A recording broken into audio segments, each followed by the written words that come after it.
Facebook live पर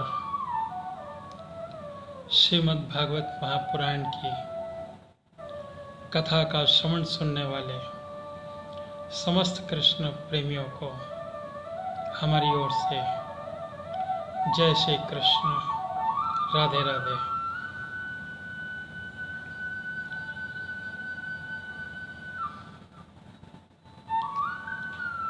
चार बजने पर मंगलाचारण, गुरुचारण, उसके बाद एक प्यारा सा भजन कीर्तन। फिर आज हम श्रीमद् भागवत महापुराण की कथा पर भगवान श्री कृष्ण की प्रेम लीलाओं का रसपान करेंगे। आज की कथा पर विशेष रूप से भगवान श्री कृष्ण की अभिषेक किया जाता है, और अभिषेक इसलिए किया जाता है कि कल की कथा पर भगवान श्री कृष्ण गोवर्धन पर्वत को अपने हाथ से उठाकर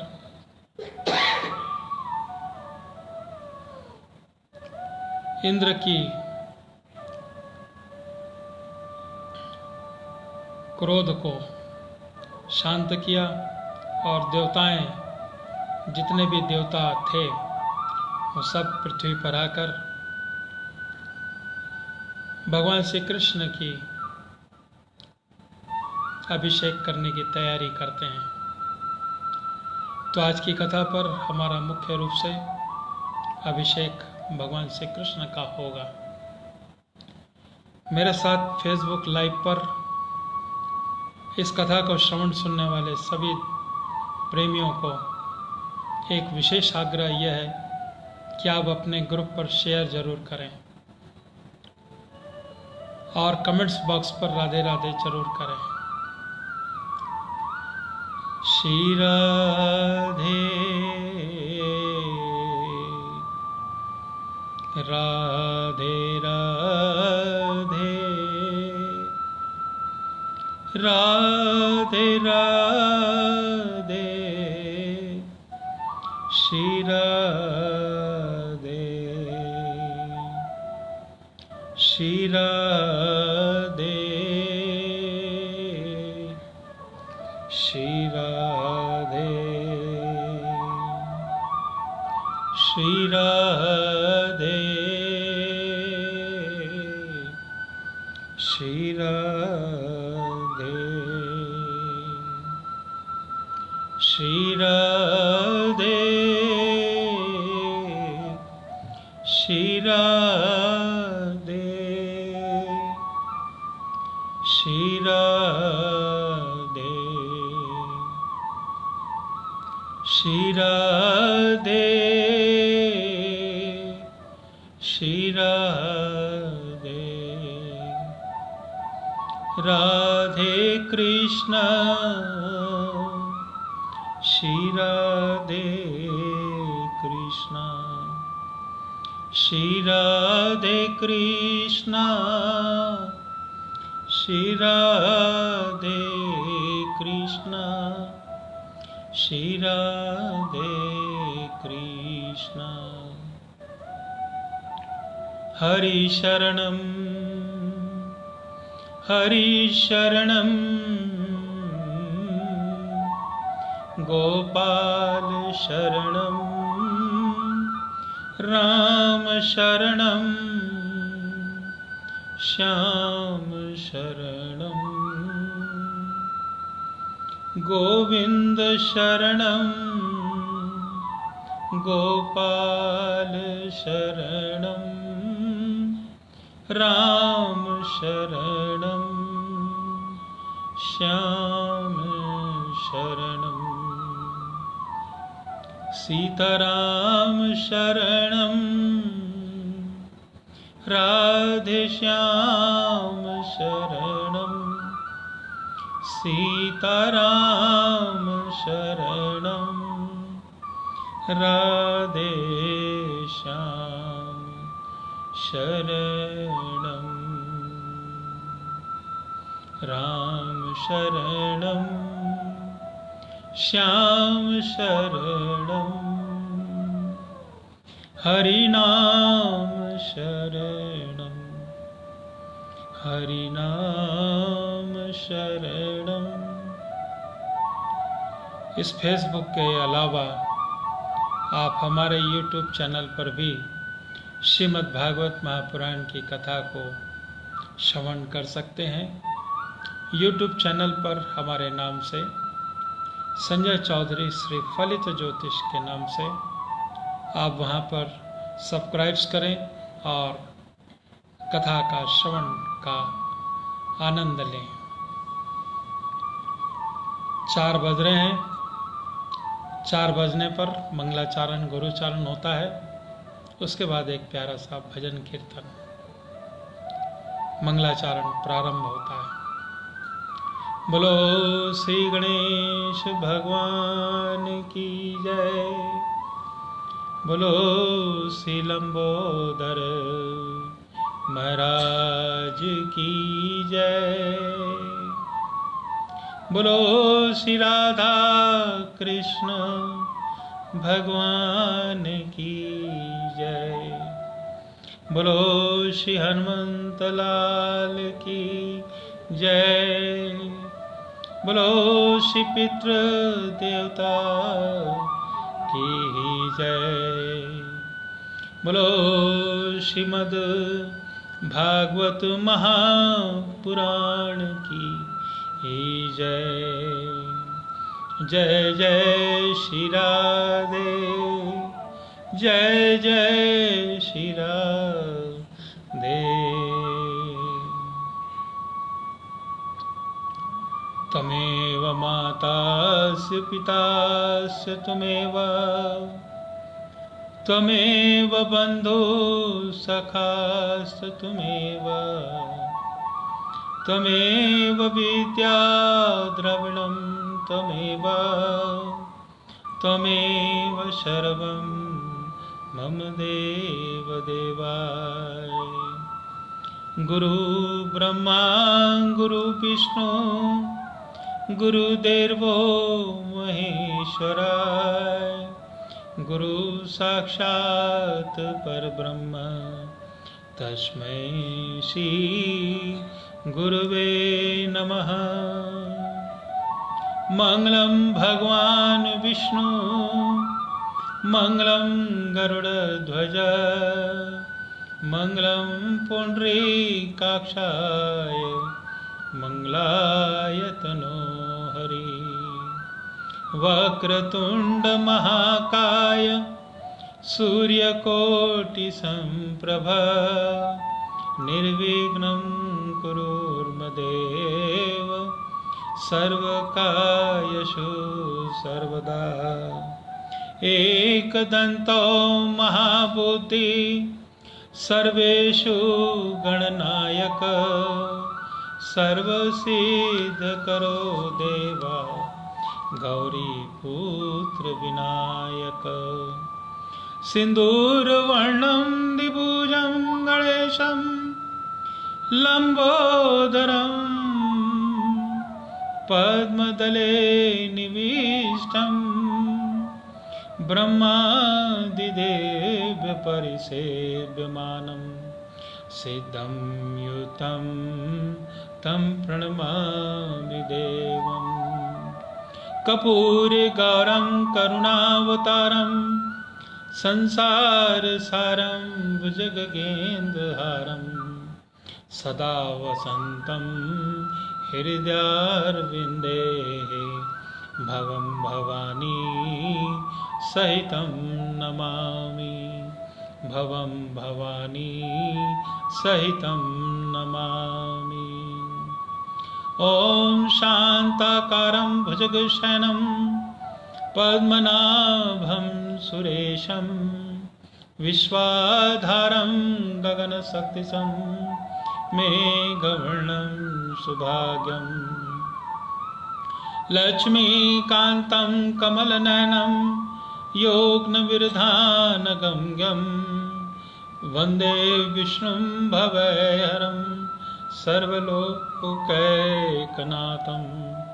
श्रीनारायण श्री नारायण श्री नारायण। बोलो श्री वृंदावन बिहारी लाल की जय। बोलो श्री बांके बिहारी लाल की जय। जय जय श्री राधे राधे।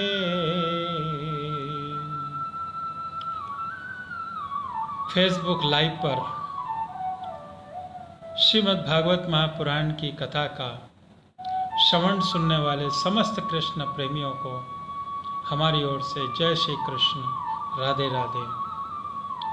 भगवान श्री राधा कृष्ण आप सभी की मंगल कामनाओं को पूर्ण करे, ऐसा हम ईश्वर से प्रार्थना करते हैं और आपसे एक निवेदन करते हैं कि इस फेसबुक को अधिक से अधिक अपने ग्रुप पर शेयर जरूर करें, ताकि आपके साथ अन्य सभी लोगों को भी श्रीमद् भागवत महापुराण की कथा का श्रवण सुनने के लिए उनको भी अवसर प्राप्त हो। जय जय श्री राधे राधे। आइए एक प्यारा सा भजन कीर्तन। भगवान श्री राधा कृष्ण जो हैं वृंदावन में रह रहे हैं और वृंदावन में अपने मित्रों के साथ पर, गोपियों के साथ पर भगवान श्री कृष्ण जो हैं अपनी लीला कर रहे हैं। उनकी एक लीला कल हमने सुनी थी। उनकी एक लीला यह थी कि वो गोवर्धन पर्वत को अपने हाथ से उठाकर ब्रजवासियों की इंद्र से क्रोध की वर्षा के कारण बचाव किया और आज भगवान श्री कृष्ण की अभिषेक करने की तैयारी चल रही है। तो आइए इसी पल को ध्यान में रखते हुए आज एक छोटा सा भजन कीर्तन अपने मन को वृंदावन की ओर ले चलें। चलिए। जय श्री राधे कृष्ण। सांवली सूरत पे मोहन, सांवली सूरत पे मोहन, सांवली सूरत पे मोहन, दिल दीवाना हो गया। भगवान श्री कृष्ण की सांवली सूरत है और दिल दीवाना हो गया। सांवली सूरत पे मोहन, दिल दीवाना हो गया, दिल दीवाना हो गया। सांवली सूरत पे मोहन, दिल दीवाना हो गया, दिल दीवाना हो गया। मेरा दिल दीवाना हो गया, मेरा दिल दीवाना हो गया।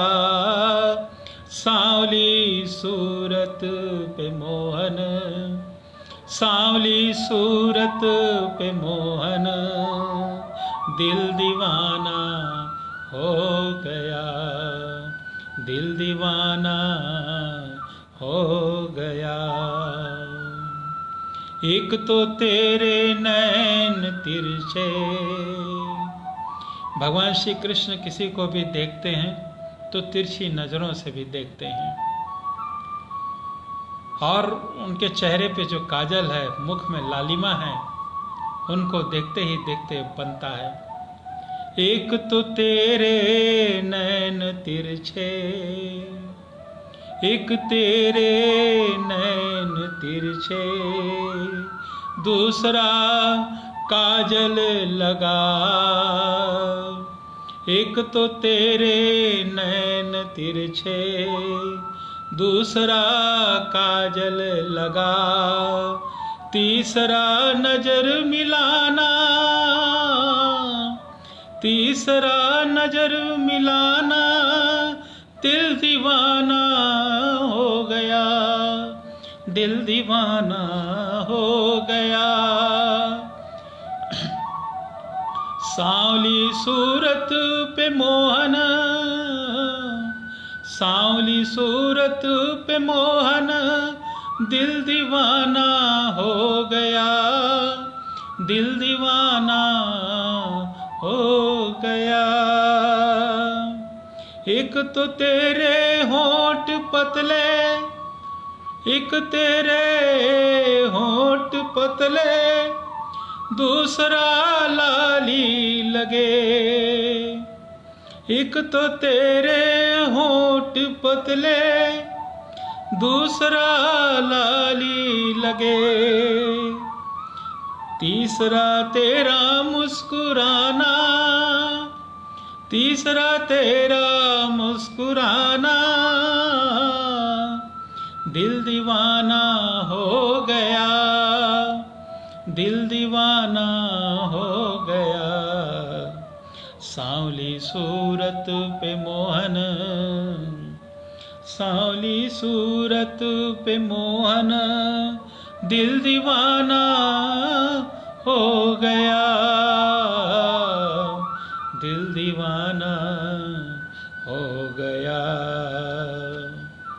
एक तो तेरे हाथ कोमल, एक तो तेरे हाथ कोमल, दूसरा मेहंदी लगी। एक तो तेरे हाथ कोमल, दूसरा मेहंदी लगी। तीसरा मुरली बजाना, तीसरा मुरली बजाना, दिल दीवाना हो गया, दिल दीवाना हो गया। सांवली सूरत पे मोहन, सांवली सूरत पे मोहन, दिल दीवाना हो गया, दिल दीवाना हो गया। एक तो तेरे पैर नाजुक, एक तो तेरे पाँव नाजुक, दूसरा पायल बंधी। एक तो तेरे पाँव नाजुक, दूसरा पायल बंधी। तीसरा घुंघरू बजाना, तीसरा घुंघरू बजाना, दिल दीवाना हो गया, दिल दीवाना हो गया। सांवली सूरत पे मोहन, सांवली सूरत पे मोहन, दिल दीवाना हो गया, दिल दीवाना हो गया। एक तो तेरे भोग 56, भगवान श्री कृष्ण जो हैं गोवर्धन को उठाते हैं और 7 दिन तक अपने हाथ में उठा के रखते हैं। माँ यशोदा जो है उनके लिए 56 भोग लगाती हैं। एक तो तेरे भोग 56, एक तो तेरे भोग 56, दूसरा माखन धरा। एक तो तेरे भोग 56, दूसरा माखन धरा। तीसरा खिचड़े का खाना, दिल दीवाना हो गया, दिल दीवाना हो गया। सांवली सूरत पे मोहन, सांवली सूरत पे मोहन, दिल दीवाना हो गया, दिल दीवाना हो गया। एक तो तेरे साथ राधा, एक तो तेरे साथ राधा, दूसरा रुक्मणी खड़ी। एक तो तेरे साथ राधा, ये दूसरा रुक्मणी खड़ी, तीसरा मीरा कयाना, दिल दीवाना हो गया, दिल दीवाना हो गया। सांवली सूरत पे मोहन, सांवली सूरत पे मोहन, दिल दीवाना हो गया, दिल दीवाना हो गया। एक तो तुम देवता हो, एक तो तुम देवता हो, दूसरा प्रियतम मेरे। एक तो तुम देवता हो, दूसरा मेरे प्रियतम, तीसरा सपनों में आना, दिल दीवाना हो गया, दिल दीवाना हो गया। सांवली सूरत पे मोहन, दिल दीवाना हो गया, दिल दीवाना हो गया, दिल दीवाना हो गया। सांवली सूरत पे मोहन, सांवली सूरत पे मोहन, दिल दीवाना हो गया, दिल दीवाना हो गया, दिल दीवाना हो गया। बोलो श्री बांके बिहारी लाल की जय, बोलो श्री वृंदावन बिहारी लाल की जय। जय जय श्री राधे, जय जय श्री राधे।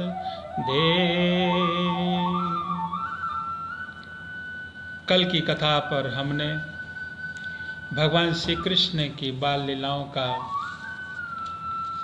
रसपान कर रहे थे। कल की कथा में खास तौर से भगवान श्री कृष्ण गोवर्धन को अपने हाथों से उठाकर ब्रज के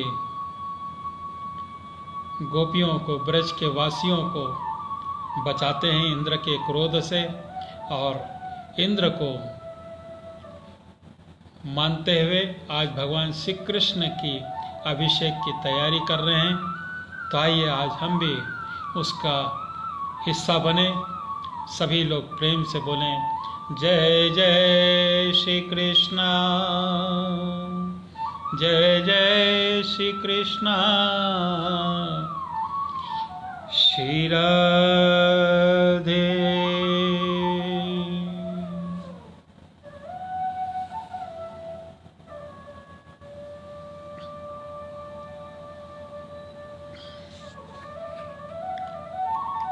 श्री सुखदेव जी कहते हैं, परीक्षित, जब भगवान श्री कृष्ण ने गिरिराज गोवर्धन को धारण करके मूसलाधार वर्षा से ब्रज को बचा लिया, तब उनके पास गोलोक से कामधेनु बधाई देने के लिए और स्वर्ग से देवराज इंद्र अपने अपराध को क्षमा कराने के लिए आए।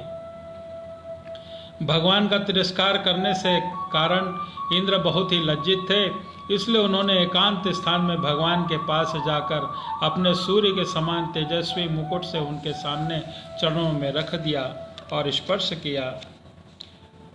परम तेजस्वी भगवान श्री कृष्ण का प्रभाव देखकर सुनकर इंद्र का यह घमंड जाता रहा कि मैं तीनों लोकों का स्वामी हूँ। अब उनके हाथ जोड़कर उनकी स्तुति करी। इंद्र ने कहा कि भगवान, आपका स्वरूप परम शांत ज्ञानमय रजोगुण तमोगुण से रहित एवं विशुद्ध अप्राकृत सत्यमय यह गुणों के प्रवाह रूप से प्रतीत होने वाला प्रपंच केवल मायामय है, क्योंकि आपका स्वरूप न जानने के कारण आप में ही इसकी प्रतीत होती है।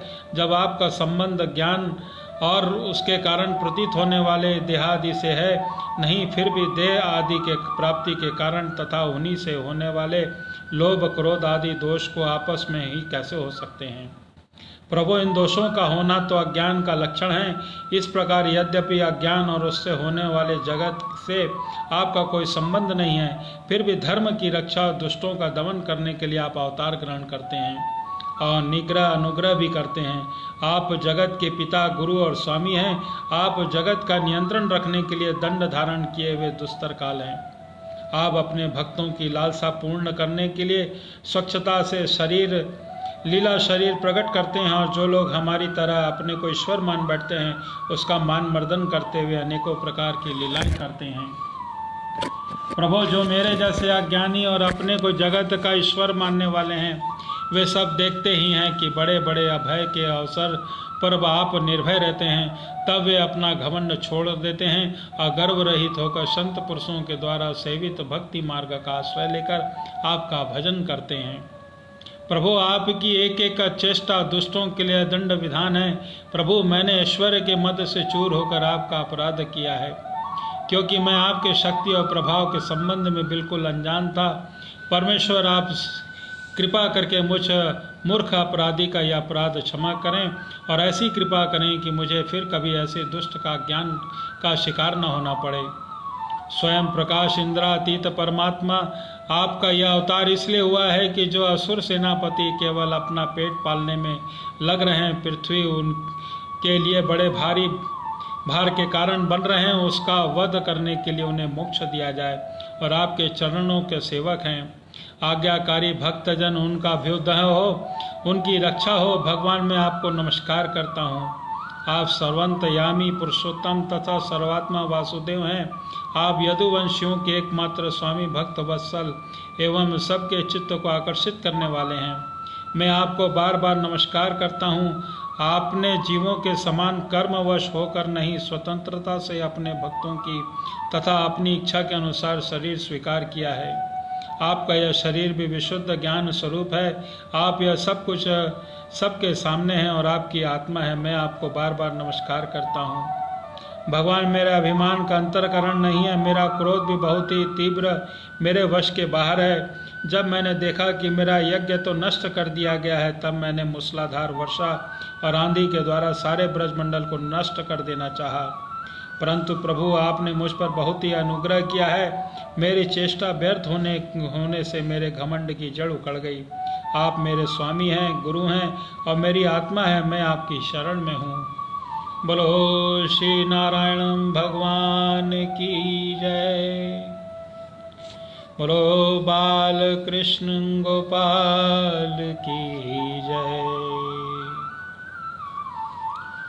श्री सुखदेव जी कहते हैं कि परीक्षित, जब देवराज इंद्र भगवान के श्री कृष्ण के चरण इस प्रकार स्तुति की, तब उन्होंने हंसते हुए मेघ के समान गंभीर वाणी से इंद्र को संबोधित करके कहा।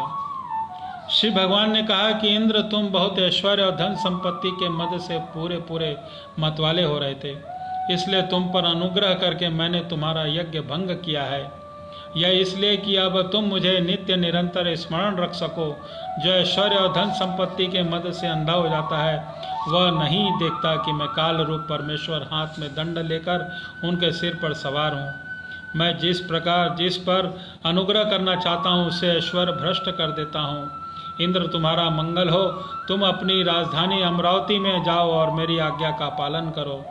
जब कभी घमंड न करना, नित्य निरंतर मेरी संधिका का और मेरे संयोग का अनुभव करते रहना और अपने अधिकार के अनुसार उचित रीति से मर्यादा का पालन करना। परीक्षित, भगवान इस प्रकार आज्ञा दे ही रहे थे कि मनस्वी कामधेनु ने अपनी संतानों के साथ गोप वेशधारी परमेश्वर श्री कृष्ण की वंदना की और उनको संबोधित करके कहा। कामधेनु ने कहा, सच्चिदानंद स्वरूप श्री कृष्ण, आप महायोगी योगेश्वर हैं।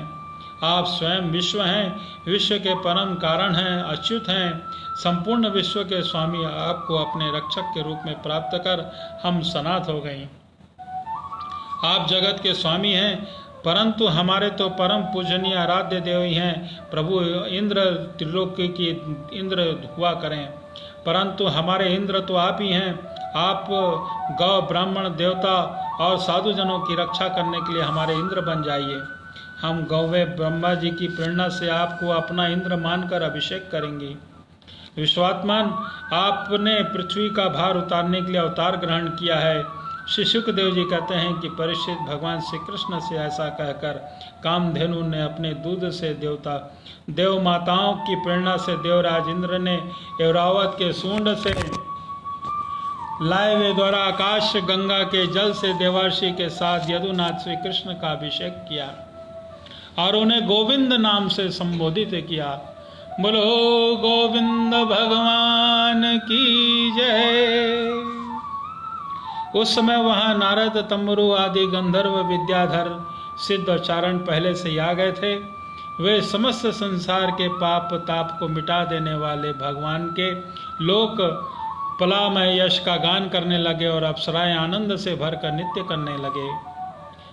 मुख्य देवता भगवान की स्तुति करके उन पर नंदनवन के दिव्य पुष्पों की वर्षा करने लगे और तीनों लोकों में परमानंद की बाढ़ आ गई।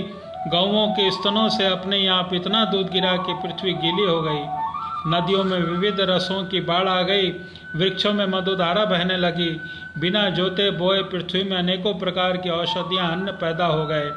पर्वतों में छिपे हुए मणि माणिक्य एवं स्वयं बाहर निकल आए। परीक्षित, भगवान श्री कृष्ण का अभिषेक होने पर जो जीव स्वभाव से ही क्रूर है वही वैरहीन हो गए और उसमें परस्पर मित्रता हो गई। इंद्र ने इस प्रकार गौकुल के स्वामी श्री गोविंद का अभिषेक किया और उनसे अनुमति प्राप्त होने पर देवता गंधर्व आदि के साथ स्वर्ग की यात्रा करी। बोलो श्री कृष्ण भगवान की जय। बोलो श्री गोविंद नारायण भगवान की जय। श्री शुकदेव जी कहते हैं कि परीक्षित ने नंद बाबा के कार्तिक शुक्ल एकादशी का उपवास किया और भगवान की पूजा की तथा उसी दिन रात में द्वादशी लगने पर स्नान करने के लिए यमुना नदी में जल में प्रवेश किया।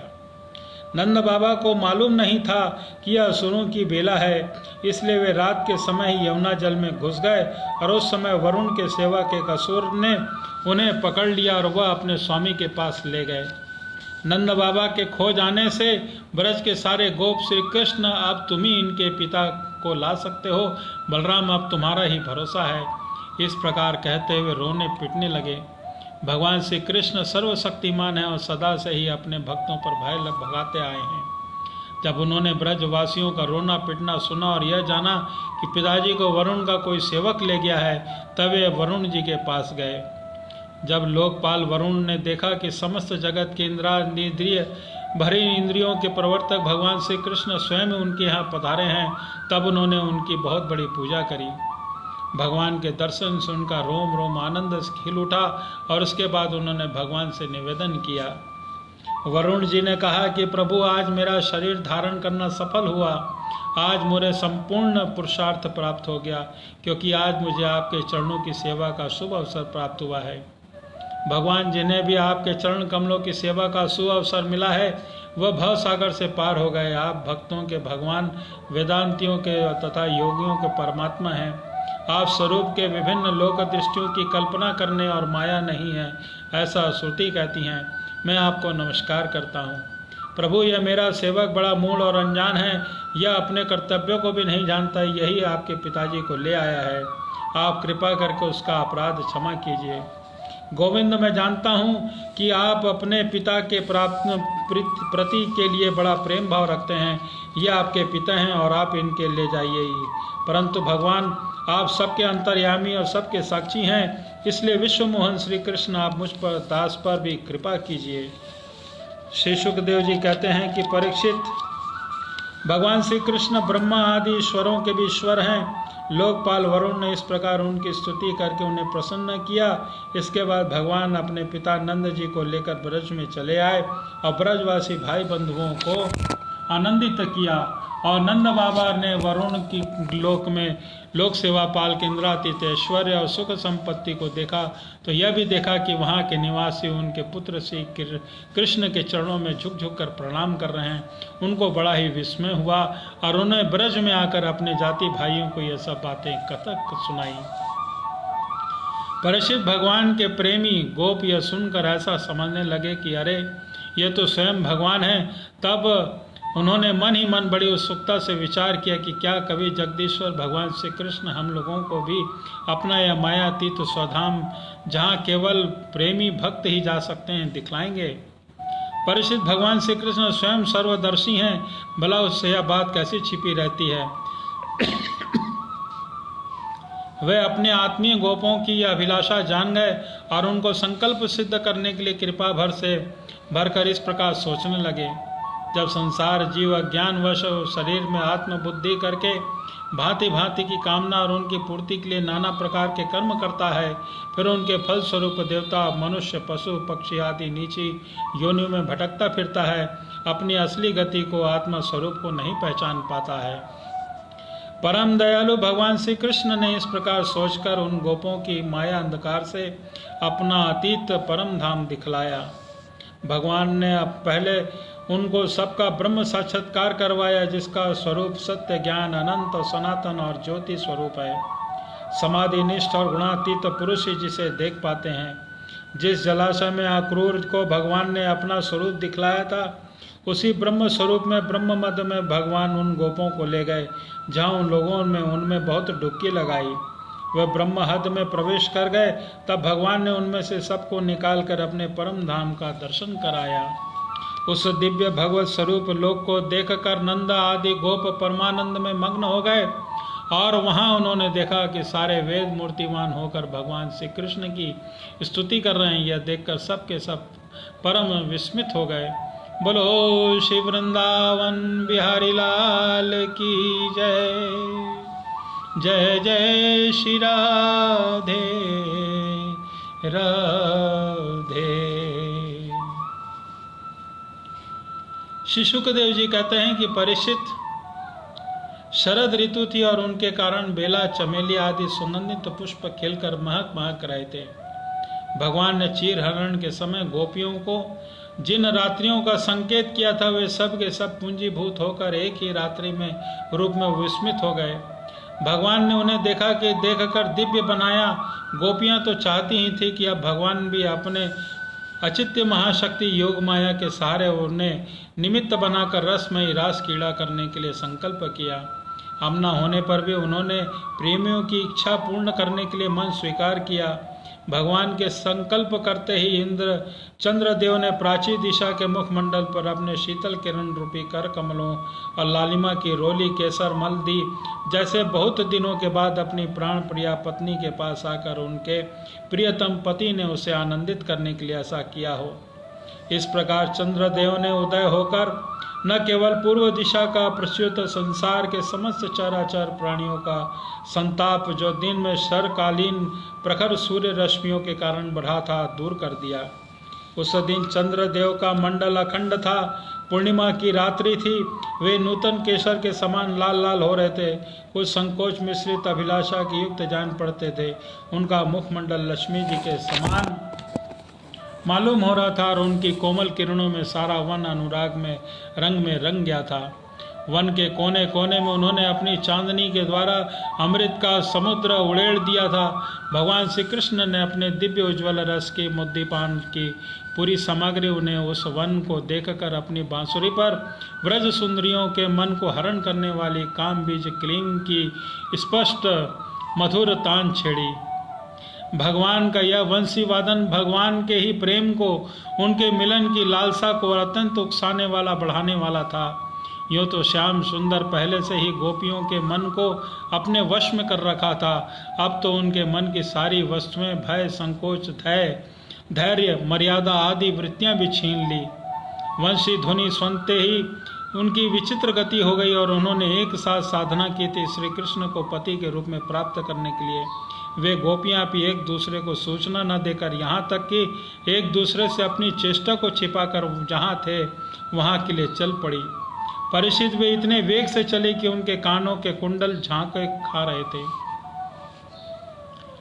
वंशी ध्वनि सुनकर जो गोपियां दूध दुह रही थीं, वे अत्यंत उत्सुकतावश दूध दुहना छोड़कर चल पड़ी।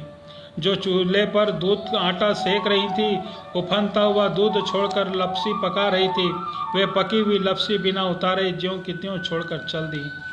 जो भोजन परोस रही थी, वे परोसना छोड़कर छोटे छोटे बच्चों को दूध पिला रही थी, वे दूध पिलाना छोड़कर जो पतियों की सेवा श्रुता कर रही थी, वे सेवा श्रुता को छोड़कर जो स्वयं भोजन कर रही थी, वे भोजन करना छोड़कर अपने के प्यारे कृष्ण के पास चल पड़ी। कोई कोई गोपी अपने शरीर में अंग राग चंदन उपटन लगा रही थी और कुछ आंखों में अंजन लगा रही थी। वे उन्हें छोड़कर उल्टे पुल्टे वस्त्र धारण करके श्री कृष्ण के पास पहुंचने के लिए चल पड़ी। पिता और पतियों, भाइयों, जाति बंधुओं ने उन्हें रोका, उनकी मंगलमयी प्रेम यात्रा में विघ्न डाला, परंतु वे इतनी मोहित हो गई थीं कि रोकने पर न रुकी और न रुक सकी। रुकती कैसे? विश्व मोहन श्री कृष्ण ने उनके प्राण, मन और आत्मा सब कुछ अपहरण कर लिया था।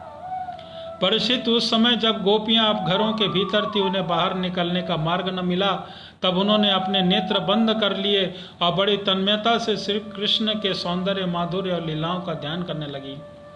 परीक्षित, जब अपने प्रियतम श्री कृष्ण के असहाय विग्रह को तीव्र वेदना से उनके हृदय में इतनी व्यथा, इतनी जलन हुई कि उन्होंने जो कुछ अशुभ संस्कारों का लेश मात्र अवशेष था, वह भस्म हो गया। इसके बाद तुरंत ही ध्यान लग गया। ध्यान में उनके सामने भगवान श्री कृष्ण प्रकट हो गए। उन्होंने मन ही मन बड़े प्रेम से, बड़े आवेग से उनका आलिंगन किया। उस समय उनका इतना सुख, इतनी शांति मिली, उनके सब के सब पुण्य के संस्कार एक साथ क्षीण हो गए। परीक्षित, यद्यपि उनका यह समय श्री कृष्ण के प्रति जार भाव भी था, तथापि कहीं सत्य वस्तु की भाव अपेक्षा रखती है। उन्होंने जिसका आलिंगन किया, चाहे वह किसी भी भाव से किया हो, वे स्वयं परमात्मा ही थे। इसलिए उन्होंने पाप पुण्य कर्म से, परिणाम से बने हुए गुणमय शरीर का परित्याग कर दिया और इस शरीर से भोगे हुए जाने वाले कर्म बंधन को ध्यान के लिए छिन्न भिन्न हो गए। बोलो श्री भगवान श्री कृष्ण की जय। बोलो श्याम सुंदर भगवान की जय।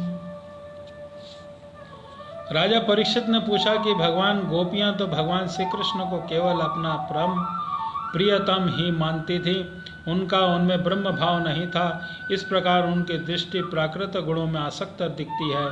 ऐसी स्थिति में उनके लिए गुणों के प्रवाह रूपी संसार की निवृत्ति कैसे होगी? शुकदेव जी ने कहा कि परीक्षित, मैं तुमसे पहले ही कह चुका हूँ कि चेदीराज शिशुपाल भगवान के प्रति द्वेष भाव रखने पर भी अपने प्राकृतिक शरीर को छोड़कर अप्राकृत शरीर से उनका पार्षद हो गया। ऐसी स्थिति में जो समस्त प्रकृति और उनके गुणों से अतीत भगवान श्री कृष्ण के प्यारी है, उसे अनन्य प्रेम करती हैं और वे गोपियों को उन्हें प्राप्त हो जाएं, इनमें ऐसी कौन सी आश्चर्य की बात है? परीक्षित, वास्तव में भगवान श्री प्रकृति संबंधी वृद्धि, विनाश, प्रणय, प्रमाण, प्रमेय आदि गुण भाव से रहित हैं। वे अनिश्चित, अनंत, अप्राकृत, परम कल्याण स्वरूप गुणों के एकमात्र आश्रय हैं। उन्होंने यह जो अपने को अपने लीला का प्रकट किया है, उसका प्रयोजन केवल इतना ही है कि जीव उनके सहारे अपना परम कल्याण संपादन करे। इसलिए भगवान से केवल संबंध हो जाना चाहिए। यह संबंध चाहे जैसा हो, काम का हो, क्रोध का हो या भय का हो, स्नेह, नातेदारी और सौधार्य का हो, चाहे जिस भाव से भगवान में नित्य निरंतर अपनी वृत्तियाँ जोड़ दी जाएं, वे भगवान से ही जुड़ी रहती हैं। इसलिए वृत्तियाँ भगवानमय हो जाती हैं, उस जीव को भगवान ही प्राप्त होती है। परीक्षित, तुम्हारे जैसे परम भागवत भगवान का रहस्य जानने वाले भक्त को श्री कृष्ण के संबंध में ऐसा संदेह नहीं करना चाहिए। योगेश्वरों के भी ईश्वर अजन्मा भगवान के लिए यह कोई आश्चर्य की बात नहीं है। अरे, उनके संकल्प मात्र से बहुओं की सारे विसारे जगत का परिमाण परम कल्याण हो सकता है। जब भगवान श्री कृष्ण ने देखा कि ब्रज में अनुपम वितियाँ गोपियाँ मेरे बिल्कुल पास आ गई हैं, तब उन्होंने अपनी विरोध भरी चाक चतुरी से उन्हें मोहित करते हुए कहा, क्यों न हो, भूत भविष्य वर्तमान काल के लिए जितना वक्ता है, उनमें तो यह सर्वश्रेष्ठ है। बोलो श्री श्याम सुंदर भगवान की जय। भगवान श्री कृष्ण ने कहा कि महाभाग्यवती गोपियों, तुम्हारा स्वागत है। बताओ तुम्हें प्रसन्न करने के लिए मैं कौन सा काम करूं? ब्रज में सब कुशल मंगल हैं, कहो इस समय यहाँ आने की क्या आवश्यकता पड़ गई? दूसरी सुंदरी गोपियों, रात का समय है, यह स्वयं ही बड़ा भयानक होता है। इसमें बड़े बड़े भयानक जीव जंतु इधर उधर घूमते रहते हैं। अतः तुम सब तुरंत ब्रज में लौट जाओ। रात के समय घोर जंगल में स्त्रियों को नहीं रुकना चाहिए। तुम्हें न देखकर तुम्हारे माँ बाप, पति, पुत्र, भाई, बंधु ढूंढ रहे होंगे, उनमें भय में डालो। तुम लोगों ने रंग बिरंगे पुष्पों से लदे हुए वन की शोभा को देखा है। पूर्ण चंद्रमा की कोमल शमीयों में रंगा हुआ है, मानो अपने हाथों की चित्रकारी की हो। यमुना जी के जल का स्पर्श करके बहने वाले शीतल समीर की मंद मंद गति से हिलने वाले वृक्षों के पत्ते वन को शोभा और बढ़ा रहे हैं। परंतु अब तो तुम लोगों ने यह सब कुछ देख लिया, अब देर मत करो, शीघ्र ब्रज में लौट जाओ। तुम लोग कुलीन स्त्री हो, स्वयं भी सती हो जाओ। अपने पतियों और सतियों की सेवा श्रुता करो। देखो तुम्हारे घर के नन्हे नन्हे बच्चे गौवों के बछड़े रो रमा रहे हैं, उन्हें दूध पिलाओ, गौवें दुहो। यदि तुम मेरे प्रेम में परवश होकर तुम लोग यहाँ आई हो तो इनमें कोई अनुचित बात नहीं है। यह तुम्हारे योग्य है, क्योंकि तुम्हारे जगत के पशु पक्षी तक मुझसे प्रेम करते हैं, मुझे देखकर प्रसन्न होते हैं। कल्याणी गोपियों, स्त्रियों का परम धर्म यही है कि पति और अपने भाई बंधुओं की निष्पटा से भाव का सेवा करें और संतान का पालन पोषण करें। जिन स्त्रियों को उत्तम लोक प्राप्त करने की अभिलाषा हो, वे पाती की छोड़कर किसी बात के प्रकार पति का परित्याग न करें, भले ही वह बुरे स्वभाव वाला, भाग्यहीन, वृद्ध, मूर्ख, रोगी या निर्धन क्यों न हो। कुलीन स्त्रियों के लिए जार पुरुष की सेवा सब कुछ तरह से निंदनीय है।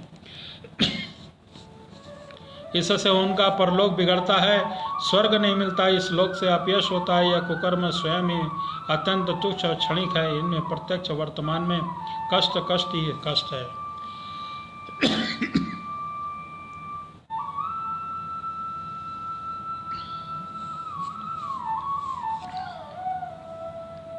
यह कुकुर्म स्वर्ग तो अत्यंत तुच्छ और क्षणिक है, इसमें प्रत्यक्ष वर्तमान में भी कष्ट ही कष्ट है। मोक्ष आदि की तो बात ही कौन करे, यह साक्षात परम भय और नरक आदि का सेतु है। गोपियों, मेरी लीला गुणों से, श्रवण से, रूप से, दर्शन से, सब कीर्तन ध्यान से मेरे प्रति मेरे जैसे अनन्य प्रेम की प्राप्ति होती है। वैसी प्रेम प्राप्ति का रहने से नहीं होती, इसलिए तुम लोग सभी अपने घर को लौट जाओ। बोलो श्री नारायण भगवान की जय। श्री सुखदेव जी कहते हैं कि परीक्षित, भगवान श्री कृष्ण का यह अप्रिय भाषण सुनकर गोपियां उदास और खिन्न हो गई। उनकी आशा टूट गई और वो चिंता के अथाह के पार समुद्र में डूबने उतरने लगी। उनके बिंबा फल के समान लाल लाल शोक के कारण चलने वाले लंबी और गर्म सांसें सूख गए। उन्होंने अपने मुख नीचे की ओर लटका लिए, वे पैर की नखों से धरती कुरदने लगी। नेत्रों से दुख के आंसू बह बहकर काजल के साथ वक्ष स्थल पर पहुंचने लगे और केशर को धोने लगे। उनका हृदय दुख से इतना भर गया कि वह कुछ बोल न सकी, चुपचाप खड़ी रह गई। गोपियों ने सारे प्यारे सुंदर को, श्याम सुंदर के लिए सारी कामनाएं सारे छोड़ भाग दिए थे। श्री कृष्ण ने उनका अनुराग अनन्य प्रेम था। अब उन्होंने अपने प्रियतम श्री कृष्ण की निष्ठुरता भरी बातें सुनी, जो बड़ी ही अप्रिय सी मालूम हो रही थी। तब उन्हें बड़ा दुख हुआ, आंखें रोते रोते लाल हो गई, आंसुओं से मारे रुंध गई। उन्होंने धीरज धारण करके अपने आंखों को आंसू पोंछे, फिर प्रणय कोप के कारण वे गदगद वाणी से कहने लगी। गोपियों ने कहा कि प्यारे कृष्ण, तुम घट घट में व्यापी हो, इसलिए हमारी बात जानते हो। तुम्हें इस प्रकार निष्ठुरता भरे वचन नहीं कहने चाहिए। हम सब छोड़कर केवल तुम्हारे चरणों में प्रेम करते हैं, इसमें संदेह नहीं कि तुम स्वतंत्र और हठीले हो। तुम पर हमारा कोई वश नहीं है, फिर भी तुम अपनी ओर से जैसे आदि पुरुष भगवान नारायण कृपा करके अपने ममक्षु भक्तों से प्रेम करते हैं, वैसे ही हमें स्वीकार कर लो, हमारा त्याग मत करो। प्यारे श्याम सुंदर, तुम सभी धर्मों का रहस्य जानते हो। हमारा तुम्हारा यह कहना अपने पति, पुत्र, भाई, बंधुओं की सेवा करना ही स्त्रियों का स्वधर्म है।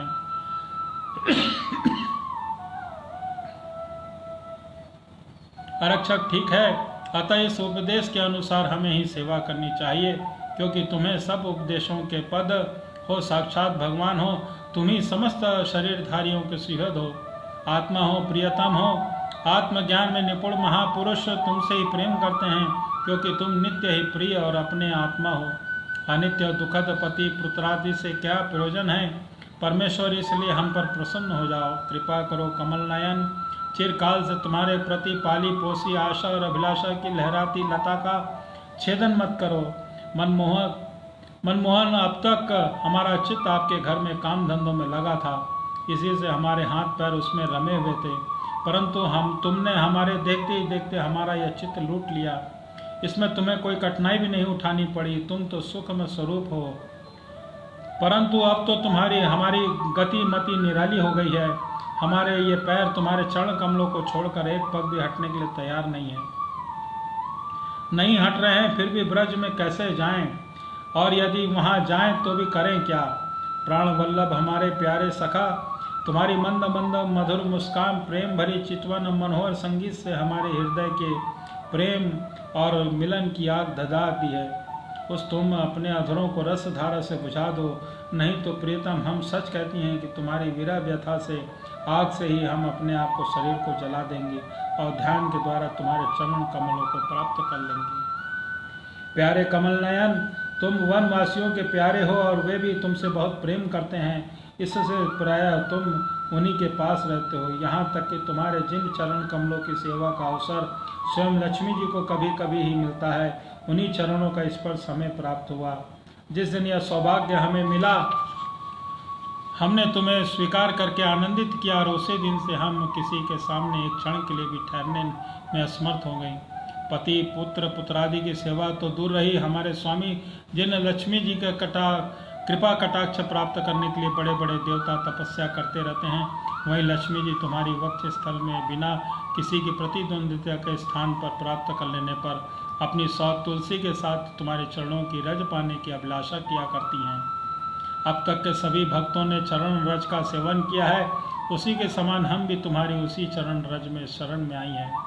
भगवान, अब तक के जिसने भी तुम्हारे चरण की शरण की है, उनके सारे कष्ट तुमने मिटा दिए। अब तुम हम पर कृपा करो, हमें भी अपना प्रसाद का भाजन करो। हम तुम्हारी सेवा करने की आशा अभिलाषा घर गांव कुटुंब सब छोड़कर तुम्हारे युगल चरणों की शरण में आई हैं। प्रियतम, यहाँ तो तुम्हारी आराधना के लिए अवकाश ही नहीं है। पुरुष भूषण पुरुषोत्तम, तुम्हारी मधुर मुस्कान और चारु चितवन में हमारे हृदय में प्रेम की मिलन की आकांक्षा की आग धधका दी है। हमारा रोम रोम उससे जल रहा है। तुम हमें अपनी दासी के रूप में स्वीकार करो, हमें अपनी सेवा का अवसर दो। प्रियतम, तुम्हारा सुंदर मुखमल जिस घुंघराली अलके झलक रही हैं, ये तुम्हारी कमल कोपल जिन पर सुंदर सुंदर कुंडल और अपना अनंत सौंदर्य बिखर रहे हैं, तुम्हारे ये मधुर अधर उनकी सुधा सुधा को लजाने वाली हैं। तुम्हारी यह नयन मनोहारी चितवन जो मंद मंद मुस्कान से उल्लासित हो रही हैं, तुम्हारे ये दोनों भुजाएं जो शरणागतों को अभय दान देने में अत्यंत उदार हैं, और तुम्हारा यह वक्ष स्थल जो लक्ष्मी जी का सौंदर्य एकमात्र देवी का नित्य क्रीड़ा का स्थल है, देखकर हम सब तुम्हारी दासी हो गई हैं। प्यारे श्याम सुंदर, तीनों लोकों में जो भी ऐसी कौन सी स्त्री है जो मधुर मधुर पद और आरोह अवरोह क्रम से विवाह प्रकार की मूर्छा से तुम्हारी वंशी का तान सुनकर इस त्रिलोकी सुंदर मोहनी मूर्ति को जो अपने एक बूंद सौंदर्य से त्रिलोकी को सौंदर्य दान करती है, और जिसे देखकर गौ पक्षी वृक्ष और हरण सी रोमांचित पुलकित हो जाते हैं।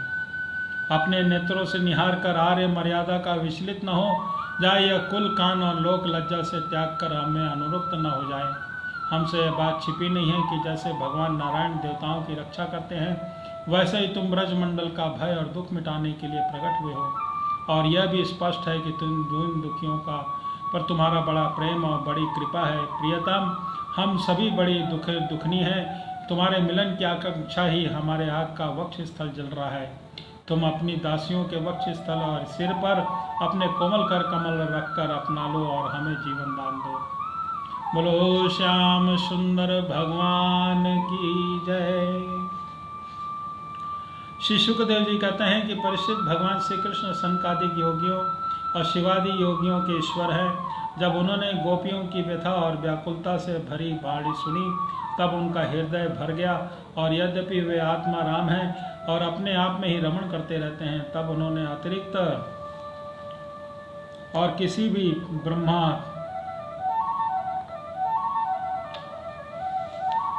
बड़ा वस्तु की उपेक्षा नहीं किया, और फिर भी उन्होंने हंसकर उनके साथ क्रीड़ा आरंभ की।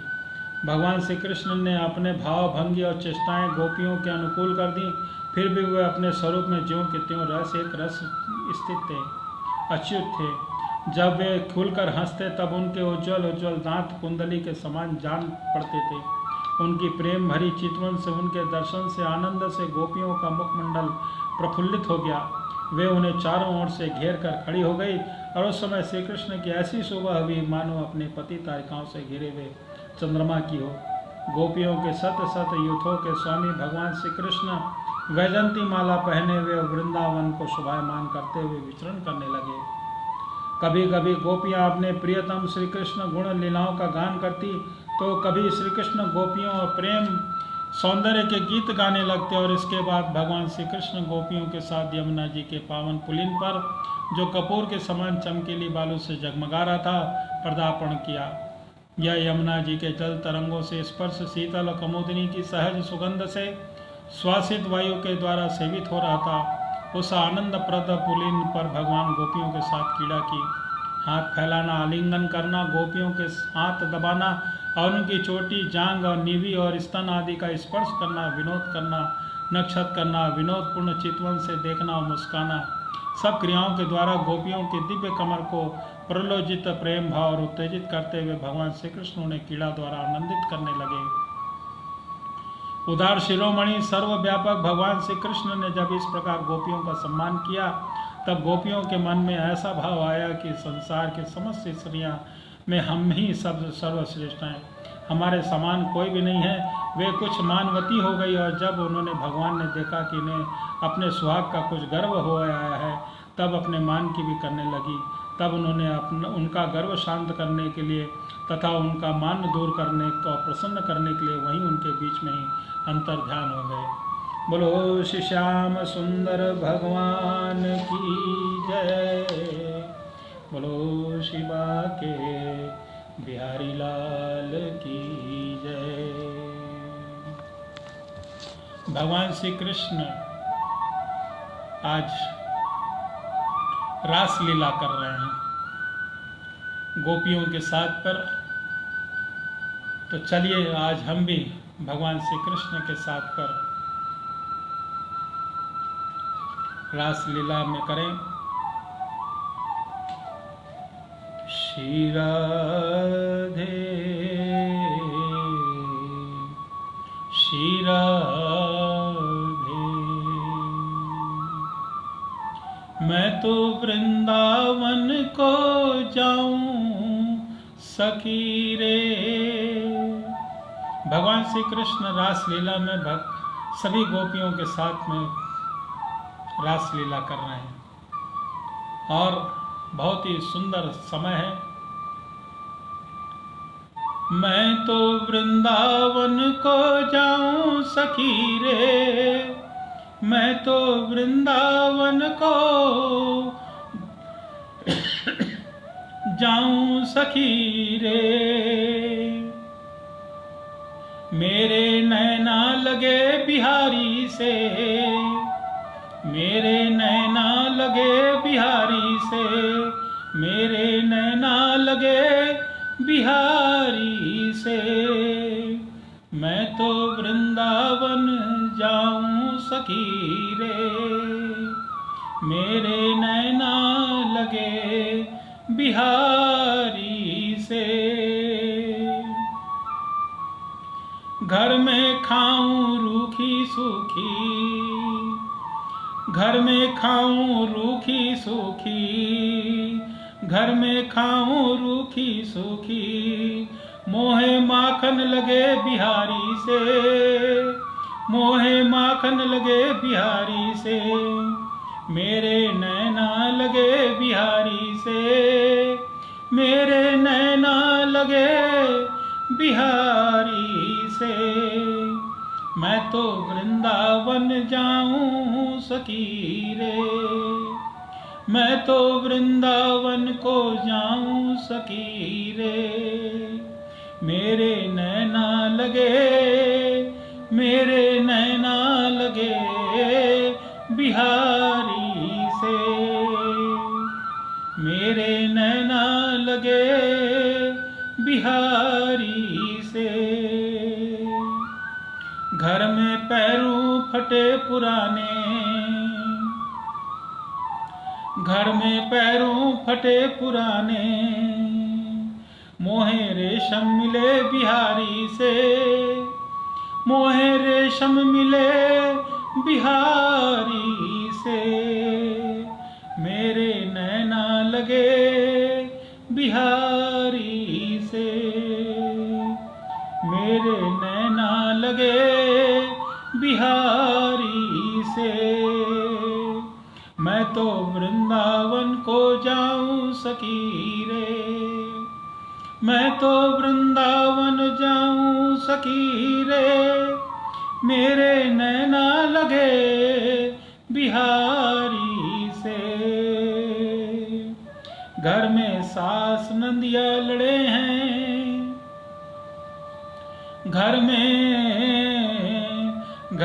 सास नंदिया लड़े हैं, मोहे आनंद मिले बिहारी से, मोहे आनंद मिले बिहारी से, मेरे नैना लगे बिहारी से। मैं तो वृंदावन को जाऊं सखी रे, मैं तो वृंदावन को जाऊं सखी रे, मेरे नैना लगे बिहारी से। घर में होए नित किच किच बाजी, घर में होए नित किच किच बाजी, मोहे सतसंग मिले बिहारी से, मोहे सतसंग मिले बिहारी से, मेरे नैना लगे बिहारी से, मेरे नैना लगे बिहारी से। मैं तो वृंदावन को जाऊं सखी रे, मैं तो वृंदावन को जाऊं सखी रे, मैं तो वृंदावन को जाऊं सखी रे, मेरे नैना लगे बिहारी से, मेरे नैना लगे, मेरे नैना लगे बिहारी से, मेरे नैना लगे बिहारी से। बोलो श्री श्याम सुंदर भगवान की जय, बोलो श्री बांके बिहारी लाल की जय, बोलो श्री वृंदावन बिहारी लाल की जय। जय जय श्री राधे, श्री राधे।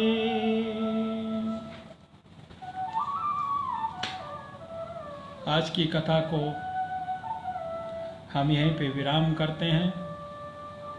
कल की कथा पर पुनः 3:55 पर भगवान श्री राधा कृष्ण की प्रेम लीलाओं का रसपान करने के लिए 3:55 पर फिर हम कल आएंगे। तब तक के लिए आप सभी को जय श्री कृष्ण, राधे राधे। श्री नारायण, श्री नारायण।